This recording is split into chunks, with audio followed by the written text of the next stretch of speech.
चलो देखो, आगे औसत मैंने कल पढ़ाया था ना, पढ़ाया था ना आगे औसत, आगे का बता। अब ये क्वेश्चन आगे के उसी क्रम में, ठीक है ना, औसत के कल मैंने जो बताए थे उसी के अगले स्टेप में देखो क्या है।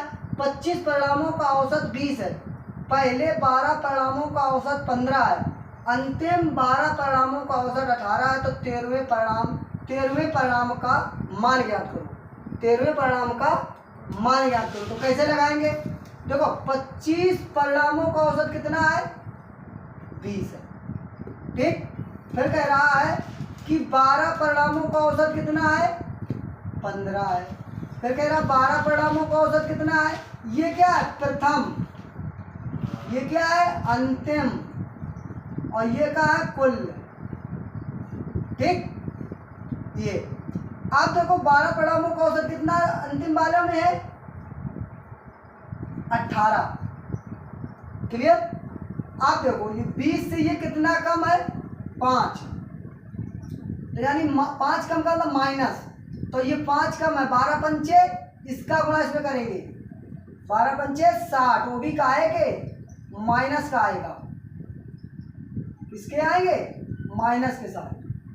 अब ये इससे कितना ज्यादा है, कम है 2, यानी कि 6 दूनी 2, यानी 2 कम है ना ये, तो 6 और 12 यानी कि 2 कम है, 6 दूनी यानी 12 दूनी 24, का है कि माइनस की, इसको जोड़ोगे तो कितना आएगा, माइनस की 84।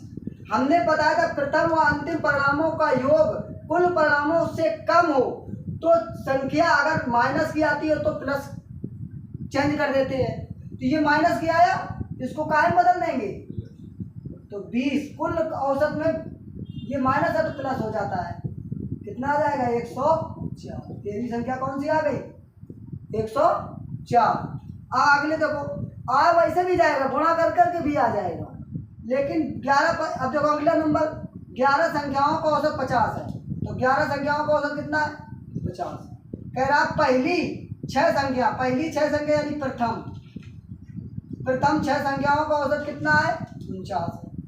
अंतिम का कितना है, 6 संख्याओं का है 52, ठीक। और ये कुल परिणाम है, संख्या है, तो इसमें देखो क्या इससे कितना कम है, 1 कम है, यानी कि 6 1 कम माइनस के 6, ये इससे कितना ज्यादा है, 2 प्लस 6 दूनी 12, कितना प्लस के आ गए 6।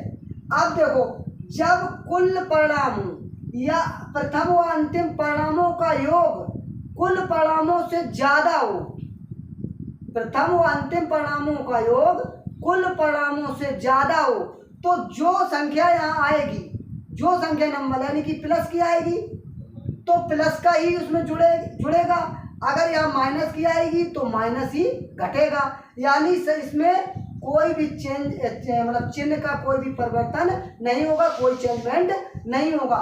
लेकिन पिछले वाले में मैंने बताया था कि जब कुल परिणामों का यानी कि प्रथम व अंतिम परिणामों का योग अगर कम है कुल परिणामों से तो चिन्ह बदल जाते हैं उसमें, तो इसमें क्या है 6 आ गया, तो यहाँ पर क्या आ जाएगा +6 बराबर 56, कितनी आ जाएगा 56।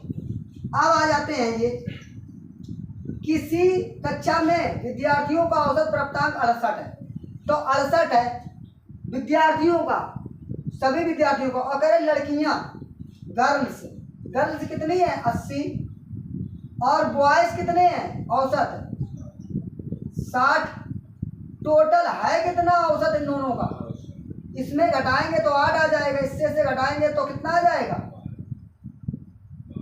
कितना आएगा 12, 4 दूनी 8 4 तिया 12, इनका अनुपात कितना आ गया,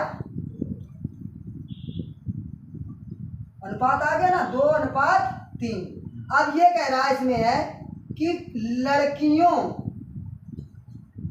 का कितना प्रतिशत है, यानी कुल विद्यार्थी कैसे, कुल विद्यार्थियों का कितना प्रतिशत भाग लड़कियां हैं, तो कुल विद्यार्थी कितने हैं 3 2 5, और लड़कियां कितनी है 2, तो कुल कितने हैं 5, हमें परसेंटेज 100 से निकालेंगे तो 5 दूनी 10 2 दूनी 40, लड़कियां कितनी हैं, लड़कियां 40%, तो लड़के लड़के कितने हो जाएंगे? 40 है तो 100% 100% वैल्यू होती है, घटा देंगे तो कितना है? 60%। आगे दोनों की ऐसे लगाएंगे इसके आगे, फिर इसका टॉपिक और बढ़ाएंगे, बस 1-2 दिन में और खत्म हो जाएगा।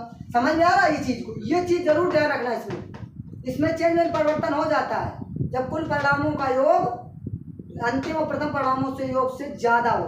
कुल परिणाम इसमें कम है तो इसमें जो चिन्ह रहेगा वही रहेगा। या माइनस आता तो यहाँ घट जाता, या प्लस आया तो यहाँ क्या हो गया? आगे लगाना, फिर कल में बताएंगे। ठीक है, ओके।